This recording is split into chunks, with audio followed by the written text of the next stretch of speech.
أشهد أن محمدا رسول الله. Assalamualaikum warahmatullahi wabarakatuh. Alhamdulillah wassalatu wassalamu ala rasulillah sayyidina wa maulana Muhammad ibn Abdullah wa ala alihi wa sahbihi wa man wala wa la hawla wa la quwwata illa billah, amma ba'd.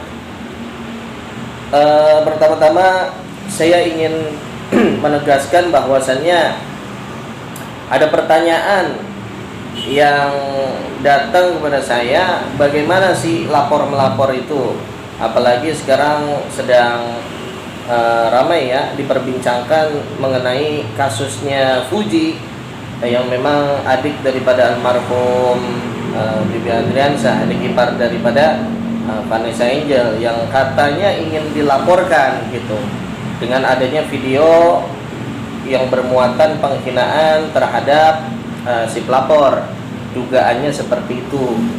Maka perlu diketahui sebelum saya bahas mengenai laporan ini ya, yang mana dalam hal bisa atau tidak laporan tersebut diterima ataupun ditindaklanjuti sampai jatuhnya putusan pengadilan, kan begitu. Maka harus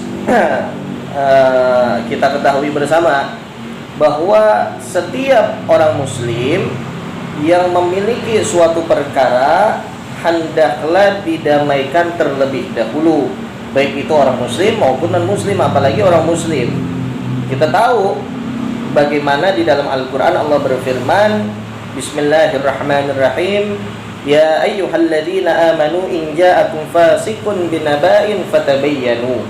Apa Allah berfirman, wahai orang yang beriman, jikalau datang kepada kalian ya suatu berita yang dibawa oleh orang fasik, maka bertabayunlah kalian ini, cari pembenarannya, cari kebenarannya gitu.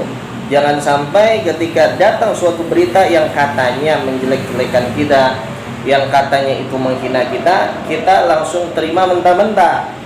Walaupun kita melihat, mendengar secara langsung sebagai orang muslim ya, seyogianya haruslah kita bertabayun, meminta klarifikasi terlebih dahulu sebelum sampai kepada laporan. Jadi proses hukum ini merupakan proses paling akhir di dalam suatu permasalahan seperti itu. Jadi kita selesaikan secara kekeluargaan, betul nggak bahwa yang dibawa namanya itu oleh Fuji benar menghina kita atau tidak, benar menghina pelapor atau tidak. Nah, kita tanya dengan jelas gitu. Jangan sampai karena ada ketersinggungan dengan hal-hal yang lain, ada yang sifatnya ini kita merasa itu diri kita, langsung kita laporkan. Nah, alangkah baiknya, alangkah elegannya bertabayun terlebih dahulu. Rasulullah Shallallahu Alaihi Wasallam dalam kaitannya kita meminta klarifikasi, mendamaikan orang, juga bersabda bahwasanya kullu sulama minan nasi alaihi sadaqah, kullu yawmin tadlu'u fihi syamsu qala ta'dilu bainal itsnaini sadaqah. Apa kata Rasulullah? Setiap anggota tubuh manusia itu punya sedekah yang memang harus dikeluarkan setiap harinya ya. Di antaranya apa? Kita mendamaikan daripada dua orang yang berselisih. Jadi sangat baik kita membantu seseorang untuk mendamaikan permasalahannya, jangan sampai masuk kepada ranah hukum terlebih dahulu. Itu lebih elegan, lebih baik ketimbang langsung kita laporkan, kan begitu. Dicari titik terangnya mana, pihak pelapor maunya bagaimana, pihak terlapor itu bagaimana sebelum ini dilaporkan. Maksudnya pihak yang dirugikan itu maunya seperti apa. Jadi proses hukum adalah proses terakhir dalam berperkara ya. Ranah hukum itu adalah proses terakhir di dalam berperkara. Dan kaitannya dengan laporan, karena memang ini sudah dilaporkan yang katanya begitu, kita harus tahu terlebih dahulu apa sih yang dimaksud dengan laporan. Kaitannya dengan laporan, laporan itu sudah diatur sedemikian rupa, di mana kita bisa lihat di dalam pasal 1 angka 24 Undang-Undang Nomor 8 Tahun 1981 tentang hukum acara pidana.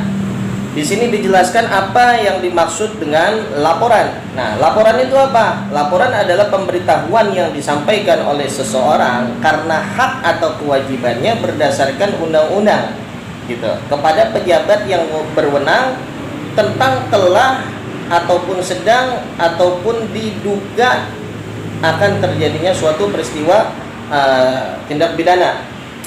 Jadi kita melaporkan sesuatu itu adalah dilaporkan oleh seseorang yang notabene ini dia dirugikan, gitu.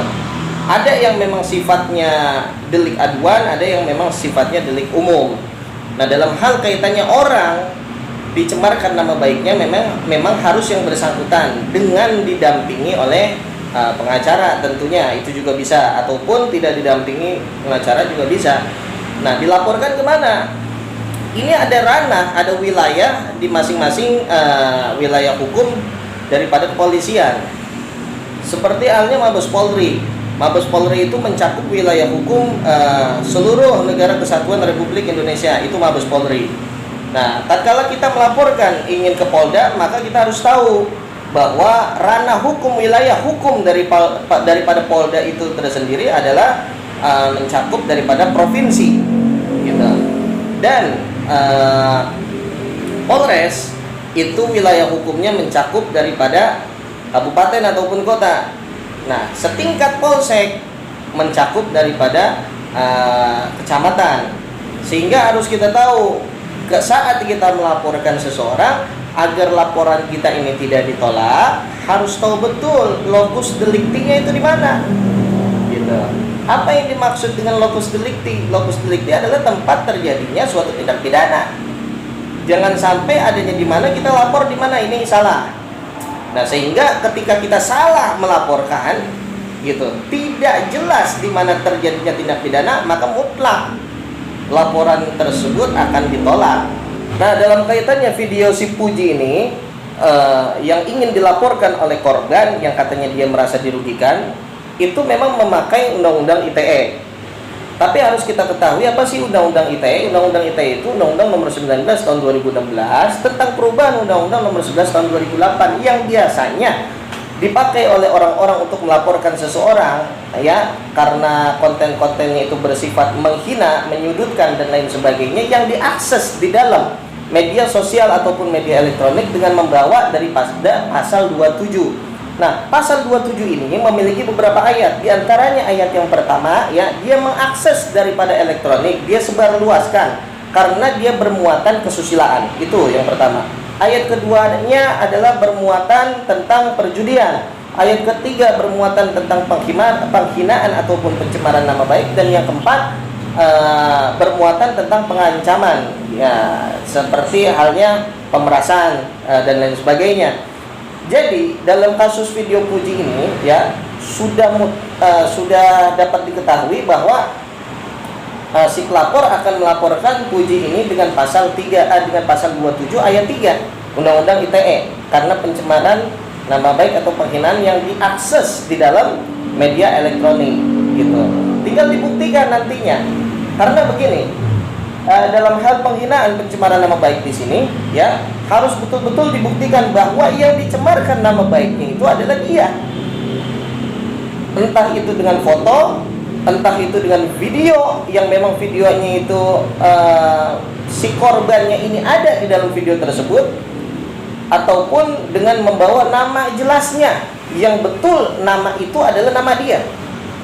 Jadi kalau hanya si Puji ini membuat video, ya, dia membuat video, kemudian dia memanggil nama seseorang yang dia tidak jelas itu namanya, hanya menyebabkan ketersinggungan bagi orang yang ingin melaporkan, dia merasa itu adalah nama dia, namun dia belum bisa buktikan bahwa nama yang disebut Puji itu adalah nama dia, maka dia tidak bisa untuk melaporkan. Belum bisa. Kenapa? Karena memang ketika kita ingin membawa pasal ini harus jelas yang dihina itu adalah kita, gitu. Yang dihina adalah kita, adalah pribadi kita yang diserang, baik dengan foto kita, video kita, ataupun dengan nama jelas kita.